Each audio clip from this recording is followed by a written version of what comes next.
మన దేశంలోనే కాదు, ప్రపంచవ్యాప్తంగానూ శ్రీరామనామస్మరణ వినిపిస్తోంది. తాజాగా మన పొరుగు దేశం పాకిస్తాన్‌లో కూడా రాముని కీర్తనలు వినిపిస్తోంది. పాకిస్తాన్ జట్టు మాజీ క్రికెటర్ డానిష్ కనేరియా కూడా కాషాయ జెండా పట్టుకుని జై శ్రీరామ్ నినాదాలు చేస్తూ రామ మందిరాన్ని సందర్శించడానికి ఉత్సాహంగా ఉన్నాను అంటూ చెప్తున్నారు. జనవరి 22న ఉత్తరప్రదేశ్‌లోని అయోధ్యలో రామ మందిర ప్రారంభోత్సవం జరగబోతోంది.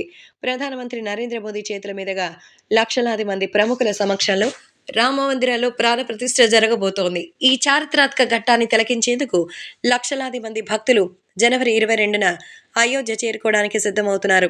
దీంతో మన దేశంలోనే కాదు, ప్రపంచవ్యాప్తంగానూ శ్రీరామనామస్మరణ వినిపిస్తోంది.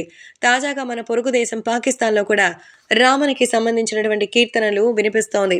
పాకిస్తాన్ జట్టు మాజీ క్రికెటర్ దానిష్ కనేరియా కూడా కాషాయ జెండా పట్టుకుని జై శ్రీరామ్ నినాదాలు చేస్తూ రామ మందిరాన్ని సందర్శించడానికి ఉత్సాహంగా ఉన్నానంటున్నారు.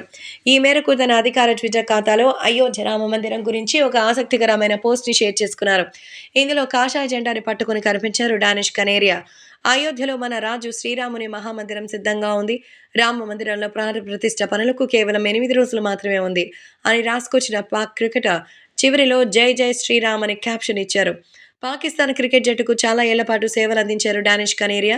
ఈ మిస్టరీ స్పిన్నర్ పాకిస్తాన్ జట్టులో ఏకైక హిందువు. అందుకే చాలాసార్లు పూజ పునస్కారాలు చేస్తూ కనిపిస్తుంటాడు ఈ మాజీ క్రికెటర్. నిజానికి జై శ్రీరామ్ అని పిలవడం డానిష్ కనేరియాకి ఇదే మొదటిసారి కాదు. ఇంతకుముందు పలు సందర్భాల్లో హిందూ సాంప్రదాయాలు, భారత ఆచార వ్యవహారాలంటే తనకు చాలా గౌరవం ఉందని బహిరంగంగానే ప్రకటించారు. ఇక డానిష్ కనేరియా విషయానికొస్తే పాకిస్తాన్ తరపున 61 టెస్టులు, 18 వన్డేలు ఆడాడు క్రికెటర్. టెస్టులో 261 వికెట్లు, వన్డేలో 15 వికెట్లు తీశారు.